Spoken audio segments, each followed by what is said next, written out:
Hermanos y hermanas, que la gracia y la paz del Señor Jesucristo sea con cada uno de ustedes. Recordarles que en esta escuela dominical virtual se está desarrollando finanzas por un lado y orar la palabra por el otro. En mi experiencia como creyente he tenido la oportunidad de ir a varios cultos de otras comunidades cristianas, donde he notado que el pastor, al decir oremos, en algunos casos todas las personas comienzan a orar al mismo tiempo. El pastor dice oremos y todas las personas comienzan a orar al mismo tiempo. En otros casos hay alguien que dirige la oración y los demás permanecen en total silencio. Yo considero que lo ideal es que una persona sea la que dirija la oración y los demás estén apoyando. Digan amén, así sea, escúchanos Señor, socórrenos, en fin. Creo que ese sería como lo ideal en esa oración eclesial. Recordemos que orar no es una mera opción de palabra. La persona debe comprender lo que está haciendo, donde el que está a su lado debe entender lo que ésta dice y a la vez debe ser edificado. Repito, orar no es meramente una acción de palabra. La persona que lo hace, usted o yo, debemos ser conscientes de lo que estamos haciendo, debemos comprender lo que estamos haciendo. Y el que está a nuestro lado, dado que estamos en una oración eclesial, debe entender lo que decimos y a la vez debe ser edificado.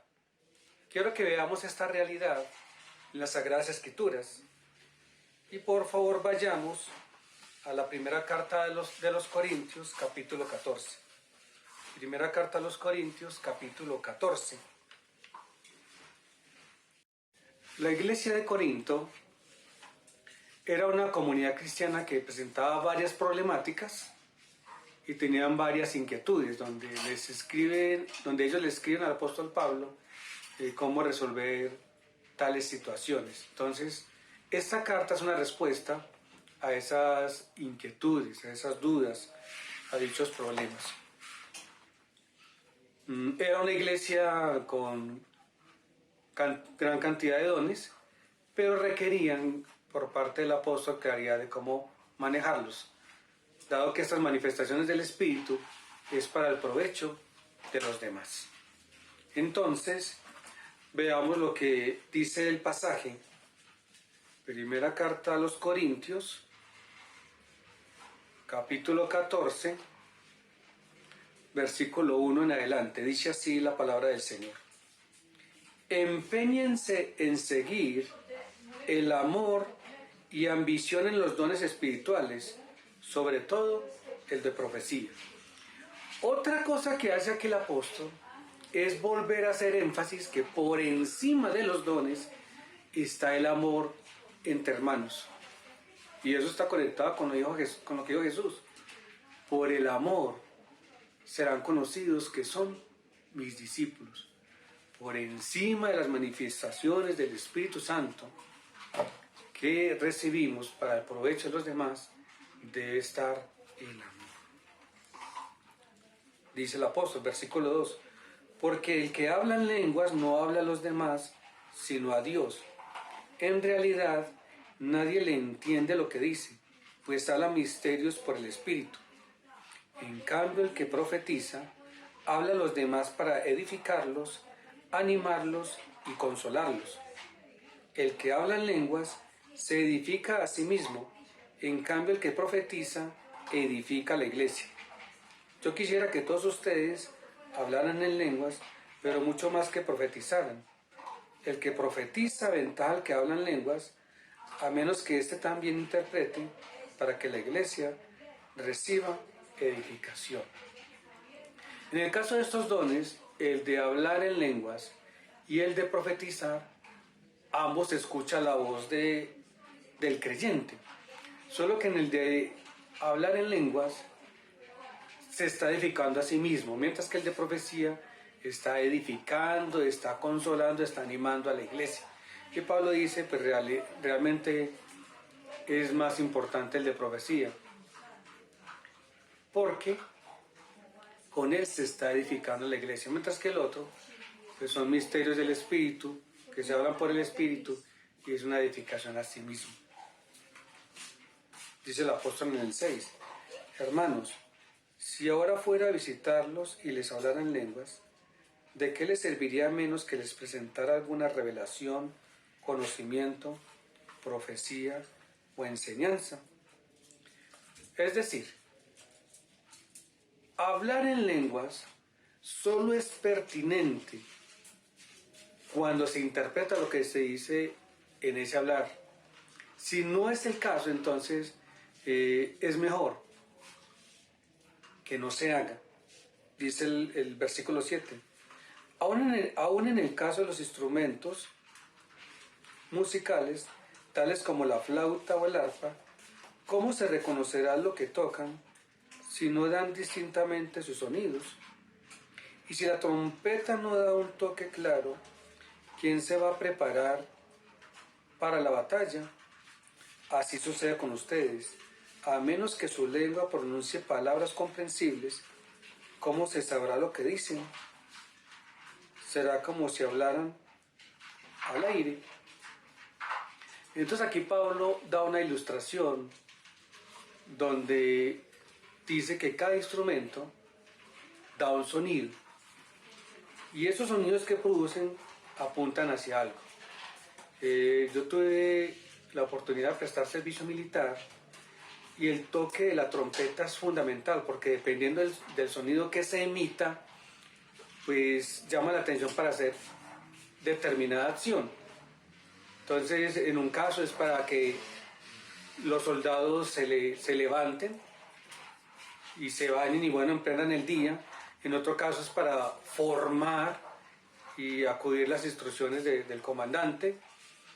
Y bueno, tiene varias aplicaciones. Esto Pablo lo trae a colación para decirnos que nosotros a la hora de hablar debe ser algo muy claro con lo que se diga para que el otro lo entienda y el que lo esté haciendo pues también comprenda qué es lo que hace. Da otro ejemplo en el versículo 10. ¿Quién sabe cuántos idiomas hay en el mundo? Y ninguno carece de sentido. Pues nosotros tenemos la bendición de hablar en español, pero si hay alguien que nos habla en inglés, ahí como que se corta la comunicación. Yo recuerdo cuando vinieron los misioneros de Estados Unidos, que vino el reverendo Lin con estos jóvenes, eran como alrededor de unos 15, 20, algo así. Y yo a la entrada para recibirlos les dije, welcome to Manizales. Y recibí toda una serie de respuestas en inglés donde yo quedé, ¿y ahora qué hago? Ellos consideraban que yo hablaba inglés a recibirlos con este saludo, pero hasta ahí llegué. Entonces, esa conversación que se generó, pues ellos tuvieron una respuesta donde yo no supe lo que ellos decían.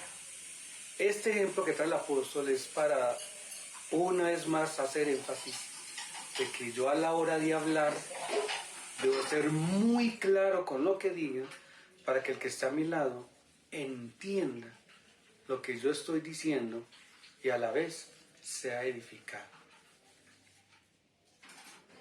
Versículo 11. Pero si no capto el sentido de lo que alguien dice, seré como un extranjero para el que me habla, y él lo será para mí. Por eso ustedes, ya que tanto ambicionan dones espirituales, procuren que estos abunden para la edificación de la iglesia. Una vez más se lo repite, que los dones, que las manifestaciones del Espíritu no es para nuestro propio provecho, sino para el bienestar de los demás. Con mi don yo complemento al otro, el otro me complementa a mí. Aunque orar la palabra pareciera que es un tema distante de esto, no, está íntimamente relacionado, porque mi voz es usada para decir algo que edifica al otro, que anima al otro, que consuela al otro. Versículo 13. Por esta razón, el que habla en lenguas pide en oración el don de interpretar lo que diga.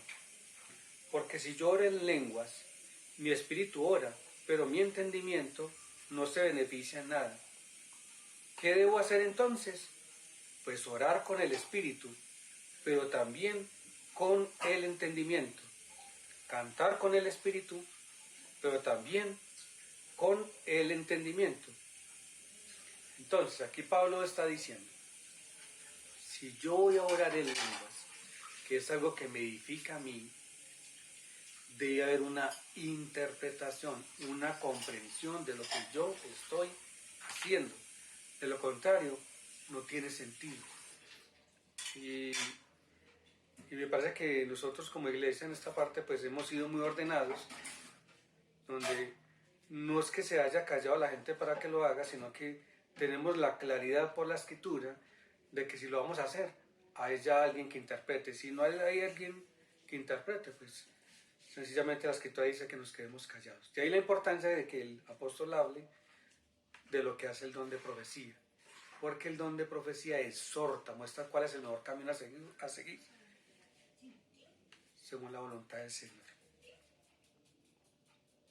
De versículo 16, de otra manera, si alabas a Dios con el Espíritu, ¿cómo puede quien no es instruido decir amén a tu acción de gracias, puesto que no entiende lo que dices? En este caso, tu acción de gracias es admirable, pero no edifica al otro. Para concluir, orar es algo que implica comprensión por parte de la persona que lo está haciendo. Pero como tengo a mi lado alguien que está escuchando, lo que yo digo debe ser entendible para el que escucha. Es más, no solamente entendible, sino que debe edificarlo. ¿Qué es edificar? Edificar tiene que ver con construir algo, es algo concreto, es algo firme. En nuestro caso como creyentes, edificar debe llevarnos a la unidad de la fe y del conocimiento del Hijo de Dios. Es un crecimiento a la estatura de Jesús. Esa es a donde debemos llegar todos. Entonces, con esa intención es que yo al orar la palabra debo hacerlo de una manera muy concreta, muy definida, muy clara, para que el que me escucha pueda decir amén a esa acción de gracias, a esa alabanza, a eso que yo estoy expresando a Dios como respuesta al diálogo que estoy teniendo con Él. Recordemos, orar la palabra es un diálogo que inicia a Dios, donde yo respondo con mi instrumento, que es mi voz, a lo que Él me ha dicho y quiere de mi vida. Y en este caso, si hay otros que están presentes a la hora de esa acción comprensible que yo estoy haciendo, debe ser edificado, debe ser instruido, debe llegar a esa unidad de la fe en el conocimiento de Jesús.